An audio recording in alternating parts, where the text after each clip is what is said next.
Chapter 16. In the 17th year of Pekah the son of Remaliah, Ahaz the son of Jotham king of Judah began to reign. 20 years old was Ahaz when he began to reign, and reigned 16 years in Jerusalem, and did not that which was right in the sight of the Lord his God, like David his father. But he walked in the way of the kings of Israel, yea, and made his son to pass through the fire according to the abominations of the heathen, whom the Lord cast out from before the children of Israel. And he sacrificed and burnt incense in the high places, and on the hills, and under every green tree.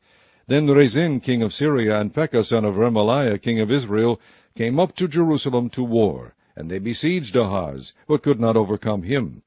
At that time Rezin king of Syria recovered Elath to Syria, and drave the Jews from Elath. And the Syrians came to Elath, and dwelt there unto this day. So Ahaz sent messengers to Tiglath-Pileser king of Assyria, saying, I am thy servant and thy son. Come up and save me out of the hand of the king of Syria, and out of the hand of the king of Israel, which rise up against me. And Ahaz took the silver and gold that was found in the house of the Lord, and in the treasures of the king's house, and sent it for a present to the king of Assyria. And the king of Assyria hearkened unto him, for the king of Assyria went up against Damascus, and took it, and carried the people of it captive to Kir, and slew Rezin. And King Ahaz went to Damascus to meet Tiglath-Pileser king of Assyria, and saw an altar that was at Damascus. And King Ahaz sent to Urijah the priest the fashion of the altar, and the pattern of it, according to all the workmanship thereof. And Urijah the priest built an altar according to all that King Ahaz had sent from Damascus.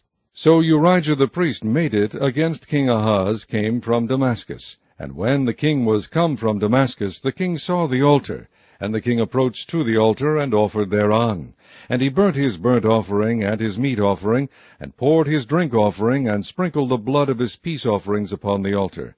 And he brought also the brazen altar, which was before the Lord, from the forefront of the house, from between the altar and the house of the Lord, and put it on the north side of the altar. And King Ahaz commanded Urijah the priest, saying, Upon the great altar burn the morning burnt offering, and the evening meat offering, and the king's burnt sacrifice, and his meat offering, with the burnt offering of all the people of the land, and their meat offering, and their drink offerings, and sprinkle upon it all the blood of the burnt offering, and all the blood of the sacrifice, and the brazen altar shall be for me to inquire by. Thus did Urijah the priest, according to all that King Ahaz commanded. And King Ahaz cut off the borders of the bases, and removed the laver from off them, and took down the sea from off the brazen oxen that were under it, and put it upon a pavement of stones. And the covert for the Sabbath that they had built in the house, and the king's entry without, turned he from the house of the Lord for the king of Assyria. Now the rest of the acts of Ahaz which he did, are they not written in the book of the Chronicles of the kings of Judah? And Ahaz slept with his fathers, and was buried with his fathers in the city of David, and Hezekiah his son reigned in his stead.